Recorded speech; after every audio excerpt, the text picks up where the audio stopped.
Hello, race fans, and welcome into Studio 3. I'm Alex Weaver here with a guy that's pretty familiar coming up to Talladega with Victory Lane. We have Brad Keselowski. Thanks for joining us. Glad to be here. Thanks for the patience, Twitterverse. Yep. Now, 5 wins at Talladega. I mean, you know how to dominate that track. Not just Ford, not just Penske, but the two team. How excited are you to get back in there and have a shot at the playoffs? Oh, we're ready. You know, like you said, it's been such a good track for us over the last, half a dozen years. And I think of the track as being a track that if you can avoid the wreck, it's like everything from there is free. It's like free money.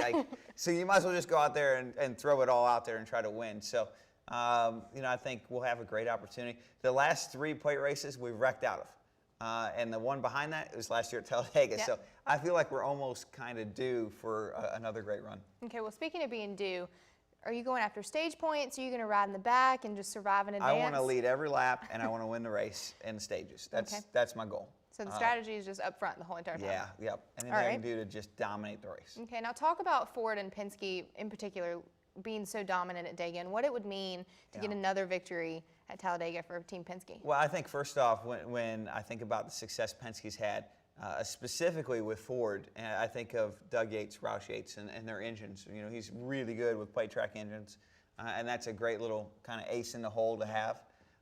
And beyond that, I think I look at my teammate Joe Logano, who's a pretty good plate racer. Ryan Blaney has turned into a great plate racer. And I think all those things come together, and it's been really, really special run.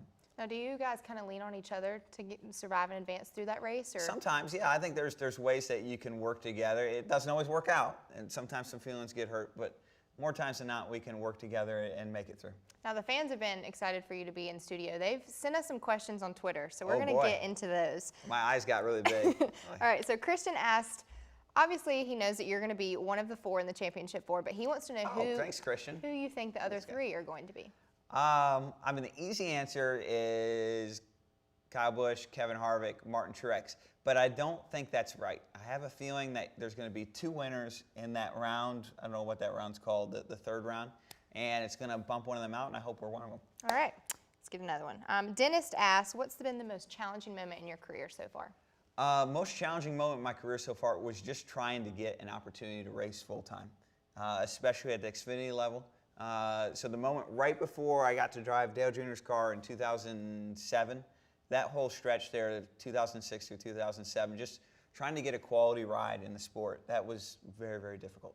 And fans on Twitter were chiming in with questions, but they're always been so supportive of you and that 2 crew. How does it feel to go to every single racetrack across the country and see Brad Keselowski gear everywhere? It's really cool. It's very special. I think, I don't know if it's been because there's been some drivers retiring or whatnot, but I feel like there's more of it over the last year or 2 than ever before, and I'm just really humbled and proud to have fans. Absolutely. Now, looking forward to the next couple of rounds in the playoffs, how do you go from Dega to Kansas and kind of just make that maneuver from the wild card that's Dega to... Boy, that's a mindset change, right? Talladega to Kansas. I think if you look at the last 4 races, it's part of what makes NASCAR special compared to other forms of motorsports and really all other sports. As we're going from the Roval to Dover to Talladega and then, of course, Kansas. I don't know if you could pick 4 racetracks that are any more different. And by the way, the week after that is Martinsville. So all those things combined, I think of that as being just a really unique set of challenges. Of course, the end goal is the same. Right. It's to win the race. But the techniques, the strategies, all those things that the drivers and the team employ are so much different across those tracks that I think it really requires a broad skill set and a lot of different tactics to win. So like you said, just going from Talladega to Kansas is such a big mindset difference. But with that said, because the tactics and everything change so much week to week, you need to race 1 week at a time. And I think if you get to looking at Martinsville or you get to looking at Kansas and not at Talladega, that's when it jumps up and it can bite you. So you got to be as prepared and focused as you can be to truly race 1 week at a time. Now let's go back a little bit at the start of this season. We didn't know when that win was going to come, and everybody kept saying, when is the 2 crew going to get in victory lane? You finally got it, but how did you keep that mentality and that mindset of, I'm just here to race, and this is what I got to do? Well, one of the good things about that is we did win the first race of the year. Unfortunately, it was an exhibition race, and nobody counted that. I counted that. I still have the trophy. But beyond that, I think that helped a little bit for sure, Alex. But I also think that I try to approach every race as this is an opportunity. Right. This is a chance to win. We have the team, we have the resources. And sometimes the race starts and you go, whoa, we're not anywhere near good enough. And you just need to make the most of your day.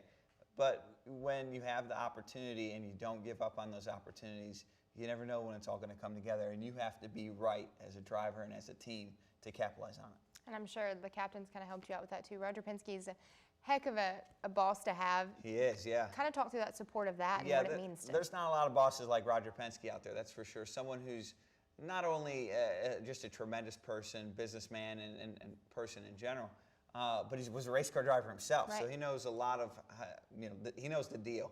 We'll put it that way. So it feels really special to have that opportunity, and with each win and each mark that we're able to achieve, to kind of conjoin legacies is really special to me. Now, with your racing legacy, when it's all said and done, what do you want your racing legacy? When I'm asking another driver, hey, Brad Keselowski, you knew him. I want to be a winner. There's a lot of people that want to be known as a nice guy. If you want to be known as a nice guy, do things for charity, join the Peace Corps. It's not to be a race car driver. That's always been my take. That doesn't mean you can't be a nice person, but I want to be a winner. I'm here to win, and wealth in NASCAR is a pie. 1 out of 40 drivers is going to win each week. I want to be the one. All right, so in Talladega, do you think you're going to be the one? I think we got a great shot. We're not going there to finish second. All right, guys, we will find out how he will do. It's coming up Sunday at 2 p.m. Thank you so much for being here, and we will see you Sunday, 2 p.m. in BC. Oh, and the NASCAR Twitter cam. Yeah, and the in-car camera. Yeah. You can ride with him the whole entire race. Check it out.